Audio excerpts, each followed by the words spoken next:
right, and we are back with another Shacknews Game of the Year 2022 deliberation. Did you miss us?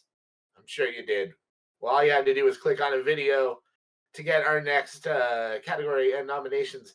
This category, Outstanding Achievement and Accessibility. These are games, I don't know, hardware, accessories, things that have made gaming more accessible to all gamers. Inclusion is the key thing here.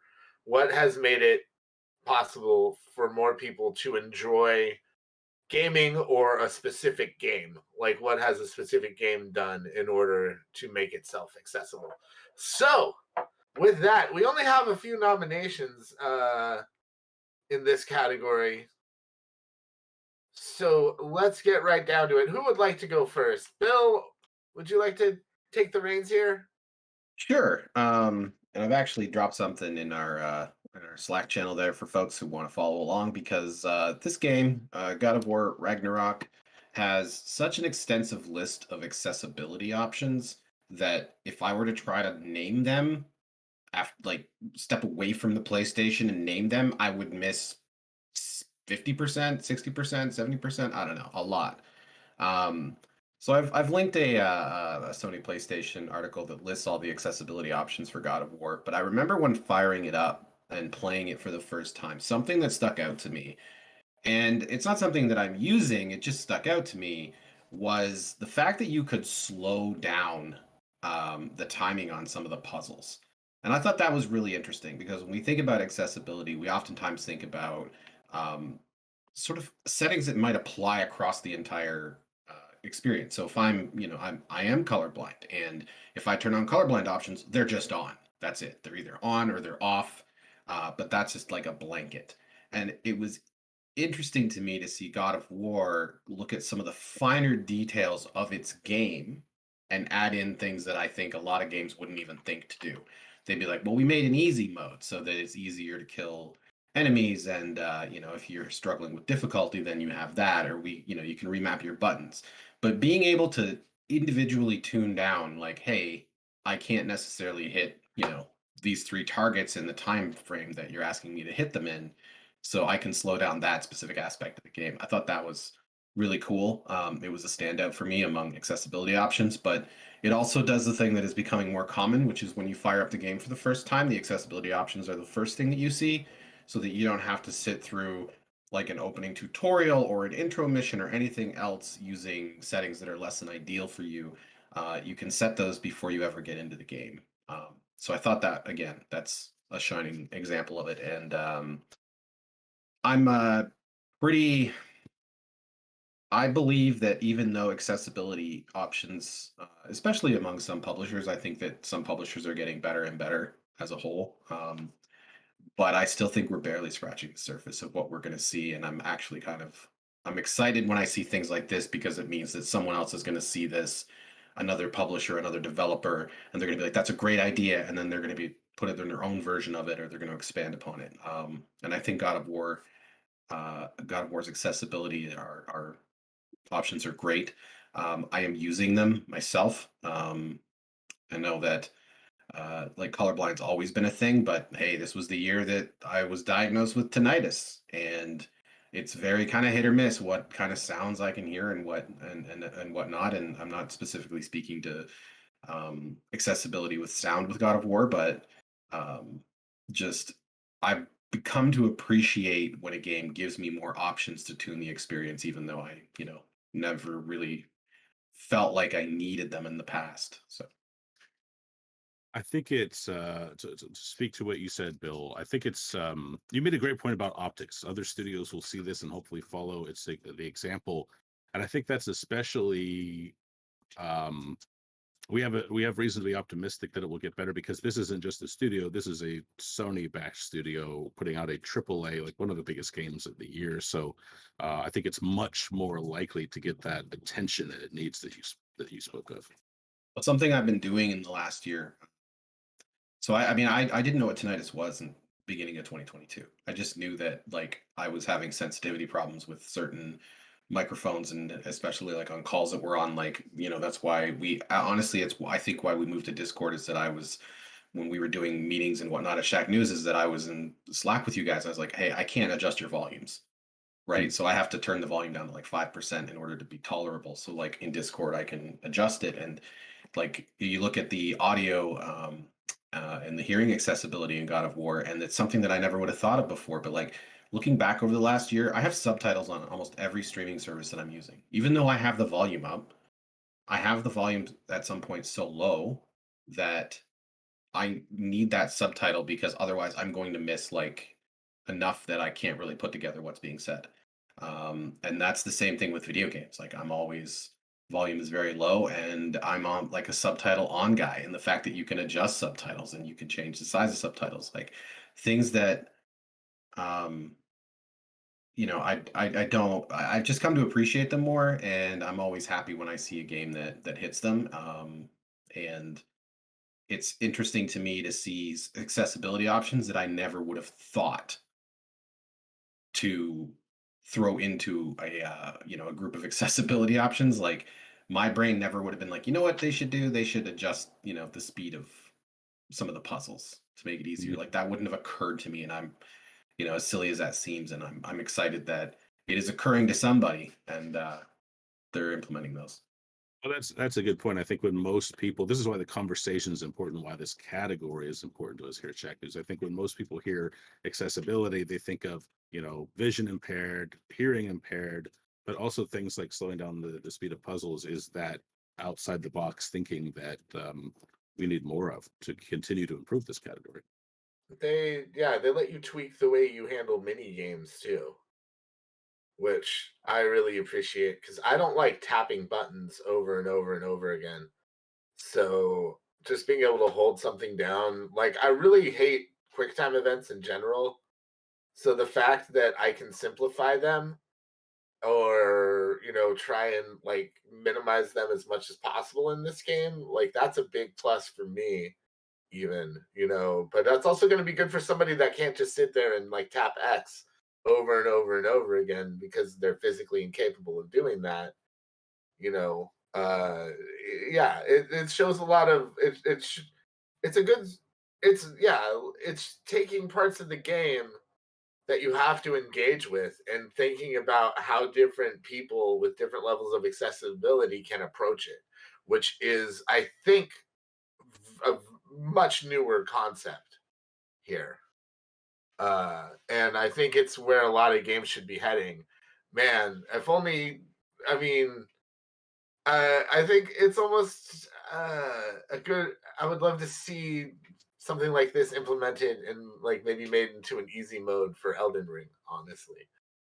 I know that that's part of the rules of that game, but man, if like a game like Elden Ring can make itself more accessible like this, that would be a big deal.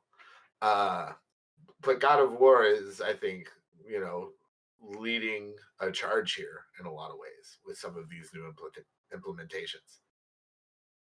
I think so, but I would love to hear what other folks do. But before, I just wanted to mention that one of the changes that I'm seeing, and this is just on not in the games, this is more of like, we are in the gaming business and we follow gamers on our social media channels, and some of the people who are advocating for accessibility and championing for accessibility, what I've been noticing more, what of the studios that I follow and the people that I follow, is that I'm seeing more folks who are authorities on accessibility mentioning that they were at a certain studio to work on accessibility. And I think that's really the biggest key there, is that you have to let you have to let the experts and the authorities on this subject in, and you can't just depend on me, because I'm sitting here saying I never would have thought to slow down the puzzle because it's not something that I'm going to have to do, at least at this point in my life.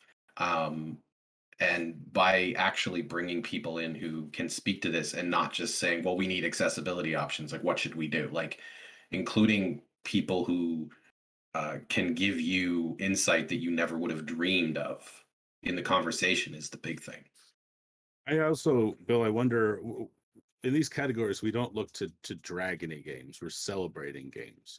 But there is one point you mentioned before we started recording that I think is is an important part of this conversation. Maybe you can tell me if I'm wrong, but I mentioned that I thought Sony Studios were kind of at the forefront of, just leading the charge on accessibility. But you mentioned that Horizon Forbidden West, and again, not dragging it or putting it on blast here, but there was a pretty big oversight in accessibility for you. And I just wondered if you could mention that, because this is one of those things that studios should be thinking about.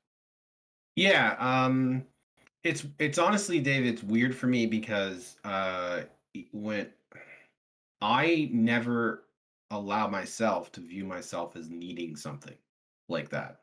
And that's just a personal thing. I've been dealing with being colorblind since I was a child.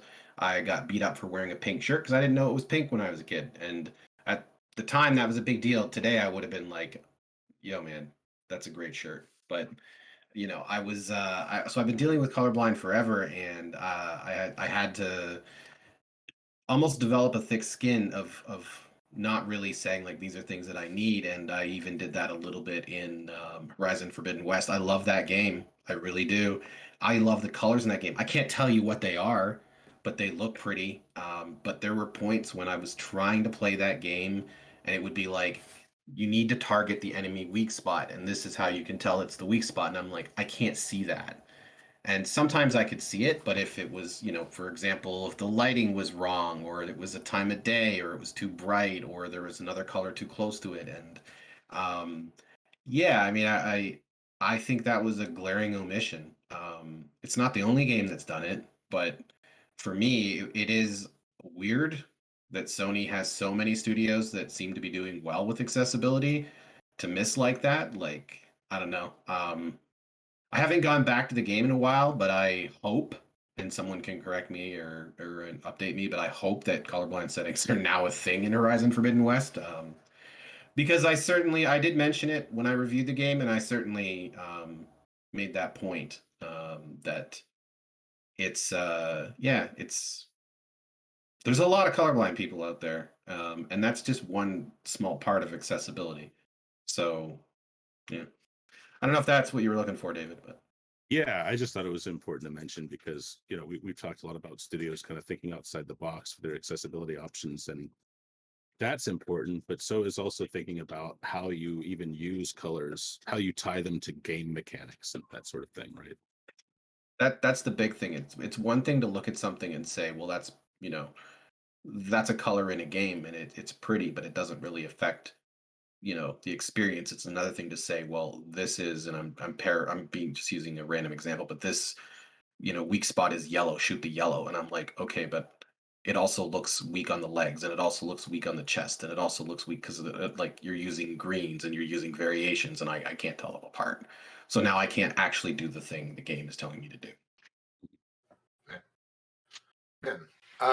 But David, you mentioned that like you thought that Sony was kind of leading a charge here, and I think that also kind of speaks to I believe this is your nomination. Let me double The Last of Us Part 1. Yeah. Yes. I really can't. I don't know that I'll end up voting for this, even though I believe in it, just because The Last of Us Part 1 is, of course, a remake of the original game from 2013. It's far improved even over the remaster from 2014. Basically, what The Last of Us Part 1 has done is it has inherited all of the accessibility options from The Last of Us Part 2 and then added on as well. And I just think it's commendable that, Naughty Dog didn't want to just kind of copy and paste. They're constantly looking to improve on what they've done. They've done really well with accessibility over their last couple games, and they're still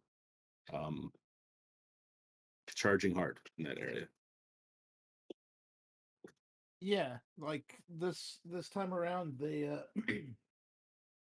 specifically for the remake, they went with a lot of options on top of everything they already had that catered to low vision and blind viewers. So, like, we're talking about, you can turn on descriptive language for the scenery and the actions taking place, and like basically a voiceover will tell you what the characters are doing, what the environment looks like, what actions are happening, And then there's they did some work on other things that had to do with low vision visibility as well. And I think that's completely right, David. It's they could have just taken their suite from Last of Us Part 2 and put it on here, which is still a very good suite of accessibility options. One of the best in the field. But to go ahead and improve upon it in certain ways, they also like did something where like you can it's like this mode where you can where the character models will change certain colors when they are a threat to your character, um which works well for like people that have difficulties seeing when enemies are aware of them or attacking them. um it's very impressive how much they pour over like just how much they want to include and be available to everybody.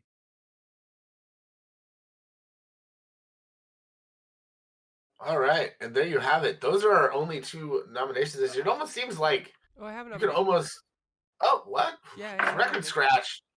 Sorry. Oh my goodness. I don't know if it'll win, but like I got to sit down with Whitethorn Games this year and talk to their CEO and one of their head of accessibility people that worked there, and they are the most transparent, friendly, open-ended people I've ever seen. The CEO is so transparent with the salary and what they want to do and what they're trying to do, and they're an indie publisher that they really have a centric focus on accessibility across all platforms. And we talked. I mean, Morgan shelled it.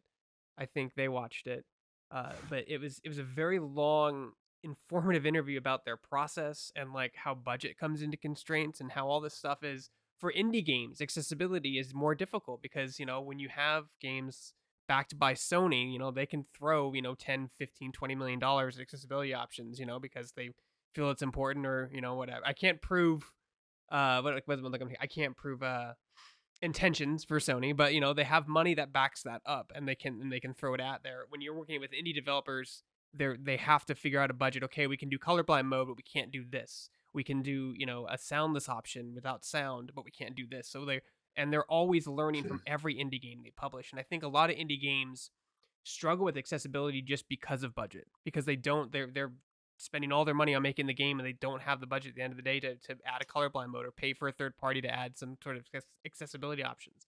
And so Whitethorn Games as a publisher come in and say, how can we help you make your game more accessible? What can we do? Like, talk to your community. Do you have any people who are disabled in your community? What can we do to make the game better for them? And they're super transparent and they're super involved with their communities, and like not just the Whitehorn Games communities, but the games that they publish or the games that they look at publishing.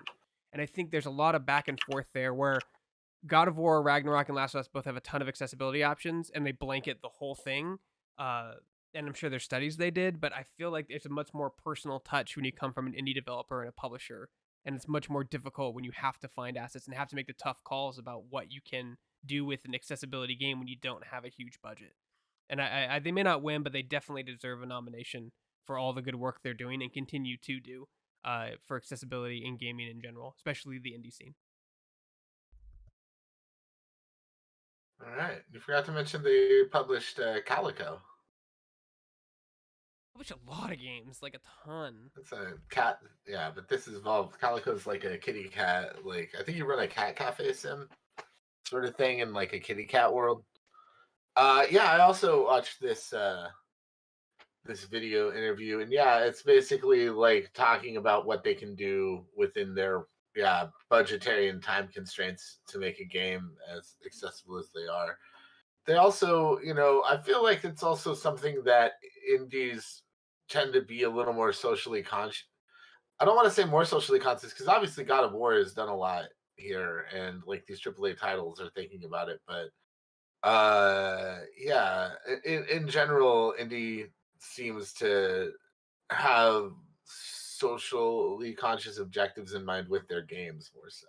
I think it's like, I and it's think like in a not lot to of rag on the instances. accessibility options in Last of Us or God of War Ragnarok because they're great, and like not just to play devil's advocate here. I feel that when Sony's making these decisions, they're looking at like an Excel sheet, be like, how many people are colorblind would buy our game if we had this option? And I feel like I can't prove that. Obviously, it's just a theory, but like I feel like that's Well, it's more Excel sheet based. even even if they are, they're still making an investment in it, and they're still doing good. You know what I mean? That's true. That's true. I also think that's a different. very, very, very rude assumption to make about something that you're just guessing on. Like you're just thinking big corporation don't trust must be because money can't possibly be for noble reasons. I just don't think like whether that's the case or not, if you don't have something that you can bring to the table that's like, I know this is the case because of this, then I don't think it's something that you should say because you're just I can't prove intention. Yeah, that's yeah. the You thing. then Then I wouldn't say that. objection is sustained. Bill's objection sustained. I want the jury to ignore what Greg just said, and I want it stricken from the record. Done. It's a good nomination, though. Like, Yeah. Go ahead, DJ. I was just gonna say, Whitehorn's a good nomination.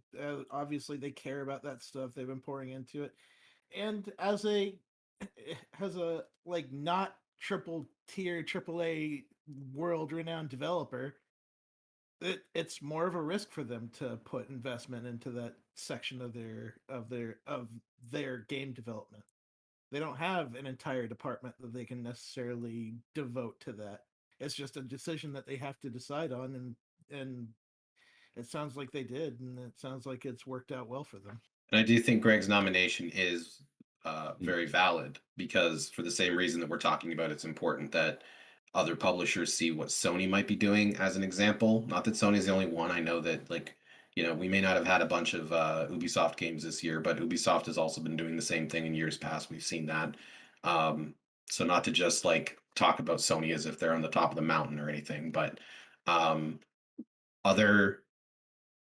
the more companies that prioritize accessibility on a large scale and even on an indie scale means that more people will see it. Like the point extends beyond just one company. So to Greg's point, I think that is important because you're opening up a path and showing indie games a path that they can, include accessibility where they may not have seen that path before. For sure. And like games like Horizon Forbidden West and God of War Ragnarok, we get like two of those like those are two games out of a year of hundreds of them. Whereas indie games come out like 30 a month. It's so hard to keep up with them all, and to see an indie publisher that like puts focus into that and serves as sort of a example for other indie publishers perhaps is, I think, a very valuable thing. You said month, but you meant day. Yeah. Yeah. Well, I think it's super valuable for how many indies come out and to be an example to them for accessibility in this field. all right. Well, good nomination, Greg. And there you go. Now, that's all the nominations, right? Which means it's time to vote. All right. Why don't we start with you, TJ? Right smack dab in the middle. I'm actually going to go with Whitethorn because of how important indie games are to me and how important I think that like what they're doing is for that community. Awesome. Morgan. I have been convinced. I'm going to go with Whitethorn as well. Bill Lavoie. Going with God of War Ragnarok. All right. You know what? I actually used the accessibility features in God of War Ragnarok, which is something I've never done in a game before. So it made QuickTime events less painful for me. And yeah, I'm gonna give it my vote as a result since I actually used it. Steve. I gotta go with God of War Ragnarok. David L. Craddock. Yeah, I think Whitethorn's a great nomination, but I had a hands-on time with God of War this year, and that gets my vote. I will sway David in one of these debates. I will. That's my You goal. you will. Try. I'm sure you will. Donovan. I'll go with God of War. All right. And Greg. I'm going to stick with Whitethorn. Okay. Let's get our absentee votes in here. Oh my goodness. Ooh, do we have absentee votes? Denny went with The Last of Us, Part 1 remaster.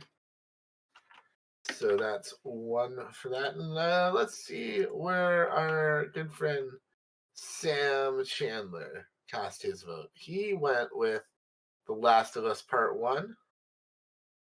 And Ozzy went with God of War Ragnarok.